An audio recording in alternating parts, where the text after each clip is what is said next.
Today we say goodbye to a dear old friend, Fisher Theater. This is the front lobby. We walk in, and as you can see, we're down to the final days. The demolition crews are here with all their equipment, ready to go. Here are the old mirrors for the old mask work we used to do. This space right here, this was where many an acting class was taught. Right here. You all sat right here on these steps. Do you remember that? We'd do some improvisation. We'd do scene work. We'd do that scene from The Miracle Worker, the Helen Keller scene, right here. Stepping across this threshold here, this is on the outside of that blue door. You might remember it said the other stage. We called this the workshop. Sometimes it got called the black box. And then here's the good old light booth, light and sound. And you can see some of the old names going back to 1987, where the graffiti started, and the names of shows, the years, and all the plays that we've done. Now, I'm supposed to say Macbeth in a theater, but we sort of defied that myth, didn't we? We had a lot of good luck. Sometimes it got called the black box. It wasn't exactly a black box, but we did a lot of really good work in here. And can't forget all the stuff that Dramat did, all the Dramat shows, all those great performances. Over here on stage, we did a lot of work here to modify things, where we put these hard walls in. And I can remember when we did the Glass Menagerie, we built a little platform right around this pole, and David Bromberg stood out here. It was the balcony of this little house in St. Louis, and he looked out and gave that great Tennessee Williams monologue.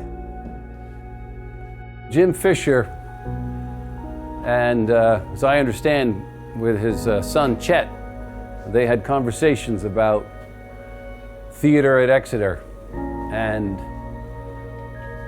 this building and all the years of shows are the result of that. This theater provided so much flexibility. It invited you to play, to have a playful spirit, and to constantly invent. It gave us so much freedom to experiment, improvise. That's a tremendous gift to folks who work in the theater, because we love to constantly invent and try new things. And the theater was like a makerspace in that way. This is the main set of stairs where we headed up to see the shows. All the audiences came up here time after time. Sometimes we'd stand here, hand out programs. Folks would come on through. They'd hand us their tickets. Of course, we never charged anything. This is where we came up into the main stage, where all the audiences came up and to see the shows. Took place out there. Seating area right over here. A couple hundred seats is what we had for the most part. There were additional seats once upon a time, but we wanted to bring the actors closer to the audience members. So we took out those seats, which was really cool that we could do that. We did Godspell, and we had actors sitting right there. A lot of the time, the actors would sit right in the house. And it was really cool. Well, we always felt that you were a better actor if you were a stage technician, if you knew all the hard work and the creative ingenuity that went on backstage. So we didn't want that hierarchy. So the students that would work up on the catwalks, run the follow spots, lay all that cable for all the lighting instruments, work up in the light and sound booth, they were up here for hours, days, leading up to the shows. I mean, all term. And sometimes people do forget, the reason why we do the shows at the end of the term is because it takes an entire term to put it all together. Everybody's working every day for those 3 shows, those 3 performances. The scene shop is where we did a lot of the heart and soul right in here, the creative problem solving, the sets, the flats, all the painting that Carrie Wendell did, the scenic artist. This is where we came down to the dressing room, where the actors would come up on stage to go to places.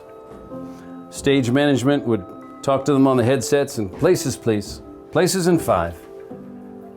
And this is where they archived all the shows they did, their names, the dates, the year, all the shows. Caucasian Chalk Circle, Frankenstein, Working, Little Women, Blood Wedding, The Laramie Project, Into the Woods, The Crucible. Holding on to this in memory is it's going to be really important. Into the dressing room here, where more graffiti, names, memories, all the good shows. So many memories of everybody lined up here doing hair and makeup and hairspray. Would always be this, really great energy of enthusiasm and excitement. Of course, opening night nerves. Nothing like it.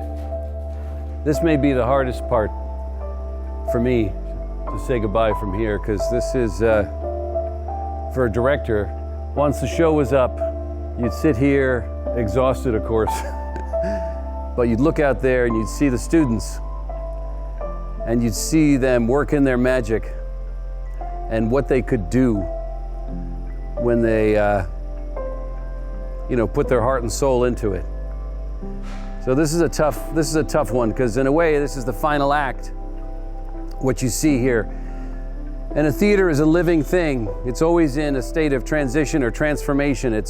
You're loading in, you're striking sets, putting down the dance floors, and right here you can see just some of the last things that are out here for the final exit.